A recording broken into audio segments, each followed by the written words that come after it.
मच्चितः सर्व दुर्गाणि मत्प्रसादात् तरिष्यति अथ चेत्वम अहंकारान् श्रोष्यसि विनङ्क्ष्यसि. Hello friends, this is the 58th shlok of the 18th chapter of Bhagavad Gita, and today we will understand this shlok in detail. So let's first go over its meaning. So the shlok says, Machchitah sarva durgani, which means having mind from me all the difficulties. Mat prasadat tarishyati, which means will be overcome by my grace. Achetvam ahankaran, which means by conscious of your ego, but you will not shroshati vinanchasi, which means get credit and go to destruction. So from this shlok to the 62nd shlok of this chapter, Sri Krishna will be giving his final conclusion of his entire discourse. So the messages that Sri Krishna will be providing in these shlokas are very, very important. And the danger over here is that if someone misunderstands what Sri Krishna is saying over here, then that person might harm himself. So this is the reason why a lot of times the wise people have discouraged people to give this kind of knowledge to a person who is ignorant, because if the ignorant person is unable to understand what is being taught over here, or if the ignorant people basically just cannot grasp that idea, then they might understand it in the opposite way, and then they might end up doing harm to themselves. So that is the danger over here.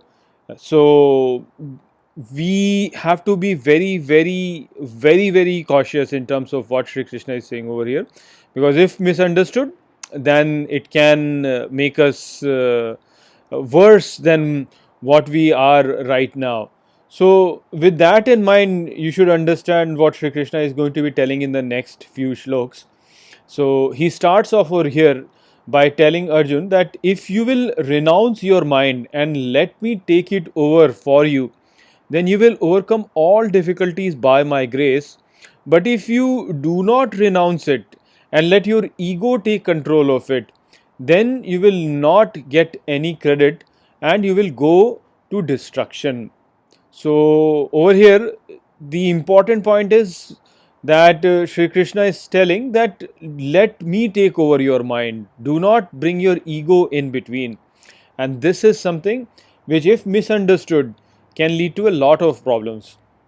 So if somebody is not able to understand what this means when Sri Krishna is saying that you let me take over your mind, then it's a problem, and it's a very thin line that a person has to travel in order to let Sri Krishna take over your mind.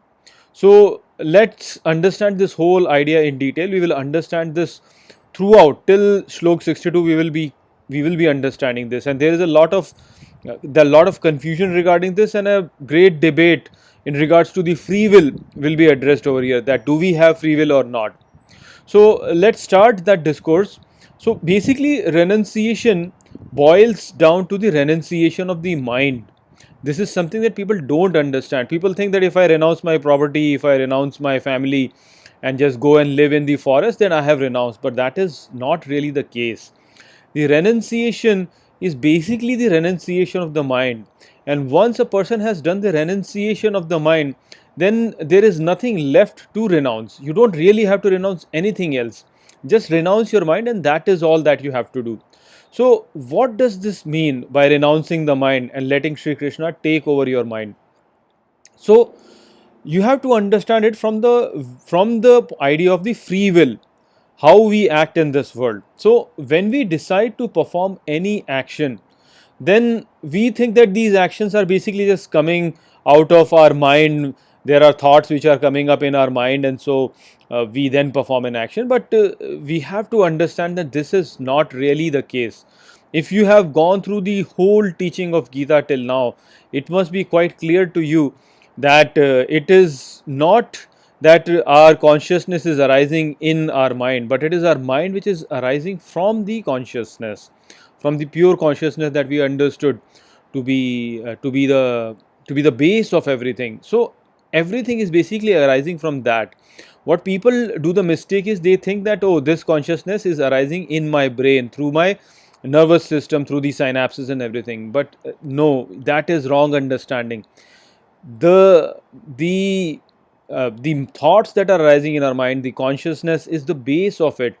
So the thoughts that arise in our brain, they are not arising randomly out of our synapses. They are basically coming to us directly from the divine. So we think that we are the one who is in total control of our thought process, but actually this is not true.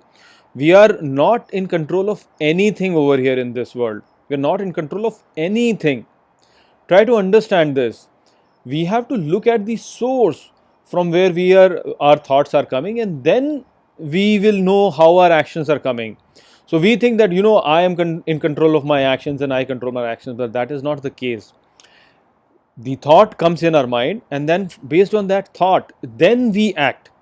So it's the thoughts which are in control, and these thoughts, they are coming from Maya, which is the power of the universal pure consciousness.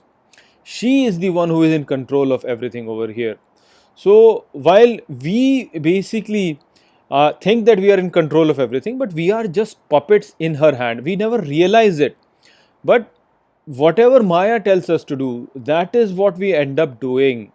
So all actions that are happening over here in this universe, they are happening under the influence of Maya, and Maya is the power of the Lord. That is why the wise realize that the Lord is behind all the actions which are happening over here in this world. So if somebody is doing something, then it's the Lord who is doing it. If I am doing something, then it's the Lord who is making me do it.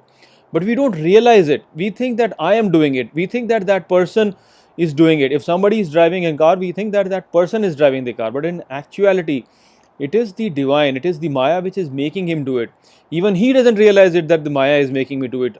But Maya is making him do it. Similarly, whatever actions I do, it's not me who is doing it. It's Maya who is making me do it. But I think that I am doing it. I feel that I am doing it. So this is what we have to understand. So oftentimes Maya is portrayed as something negative, whom we have to fight, whom we have to overcome. But we must all understand that the inherent nature of Maya is positive, because it is the energy of the Lord, it is the power of the Lord. How can it be bad? When Lord is all good, then how can his power be bad?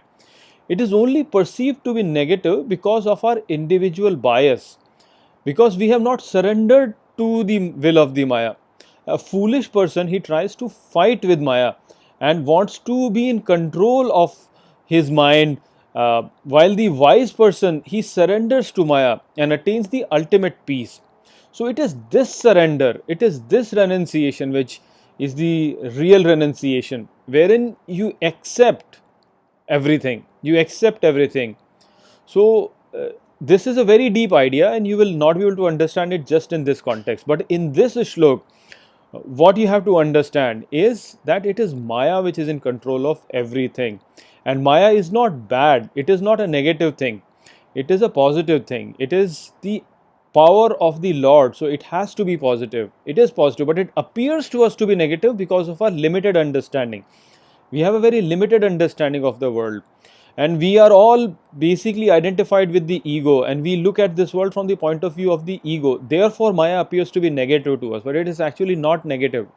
It is positive, and it is making us do all the things. Everybody is under the influence of Maya. Whatever a person does anywhere, that person is not actually doing the thing. It is the Maya which is doing it, using that person.